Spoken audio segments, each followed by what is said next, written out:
This is a story about jazz and fame and competition.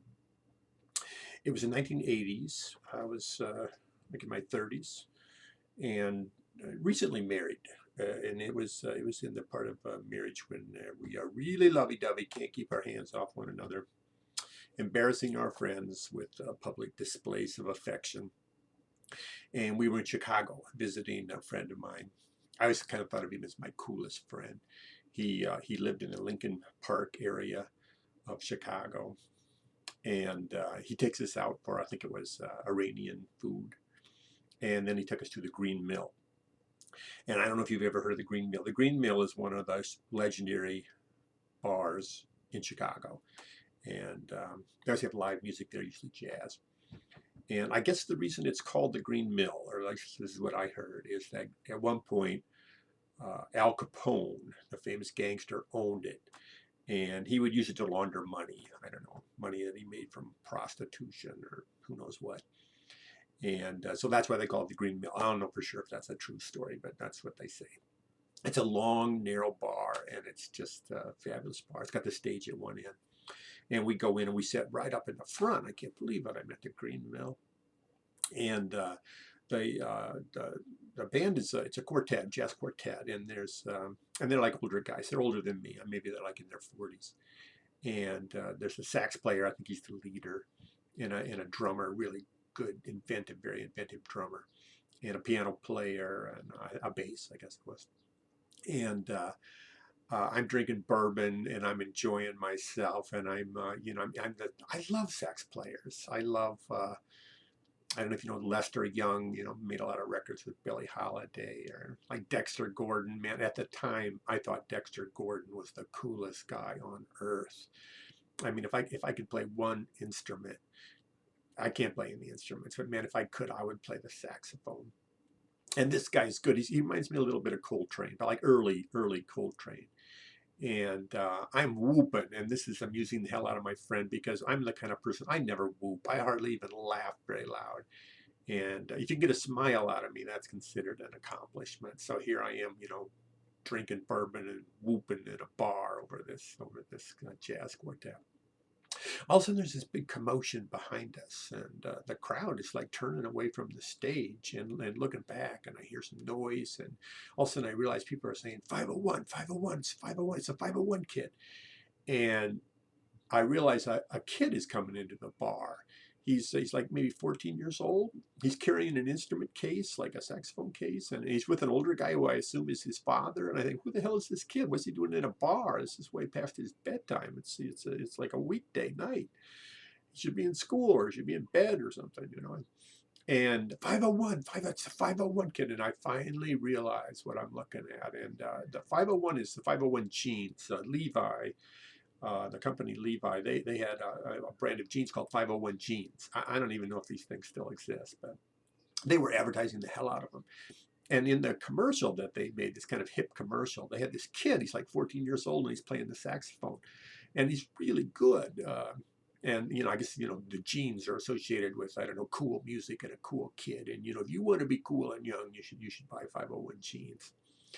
And like in this commercial, not only is he a good sax player and having a lot of fun, but Chet Baker is in the commercial. You just see him at the end, and you have to be hip enough to know that's Chet Baker, man. That's Chet Baker. Chet Baker, man. He's like legendary. He's a legendary, you know, uh, West Coast cool jazz guy, and it's at the end of his life. I don't even know if he lived another year after that commercial. He was addicted to heroin and everything, and in the commercial, he's nodding and digging the kid, and it's like he's giving the kid his blessing. The legendary Chet Baker is like passing the torch to the younger generation. And here he is in the bar. So the crowd, they're like, come on, we would like to see this kid. We'd like to hear this kid. And I'm kind of wondering about the sax player and his band. I mean, they're like 40 years old and they're good enough to be in the Green Mill, but they're never really going to be famous. And even jazz itself is a little bit past it. It's the 1980s, and it's all about rock and roll, and Bruce Springsteen. That's what's happening in the 1980s, and and rap is starting to come along, and jazz is kind of old fashioned. It's like this museum music. And and here these guys, they've probably given all their lives to jazz, and here this kid is, all he's got is a TV commercial in the crowd. I mean, the sax guy, he's been blowing his brains out for an hour, and what the crowd really wants to see is this kid. Well, the sax guy's cool, and he goes, yeah, come on up stage, and the kid is like, oh shucks, no, oh come on, the crowd is like, come on kid, do it, and so the kid goes up on stage. And I don't know if you've ever seen a cutting session, or what they call a cutting session in jazz, but jazz, there's a lot of spontaneity in jazz, a lot of solos in jazz, improv. And in a cutting session, one guy will play and he'll just try to kill it. And then the next guy tries to top that, to cut him, top him. And that's kind of what's going on, I think. You'll just see, does this kid have chops or not? And the sax player, he, by nodding his head, that's how he signals the solos or who should take a solo. So he nod. I can't even remember the song they're playing. It's something good though. And he nods at the piano player, and the piano player takes it, and he just plays something delicious. It's great. Then he nods to the kid, and the kid, man, he just goes for it. He just, and the crowd is just excited and happy and everything. But the whole time, I'm just sort of watching the older sax player, and what's he thinking? What does he think of this? I mean, he's been playing better all night than this kid, and they're going crazy for this kid, all because of a TV commercial. What's he thinking?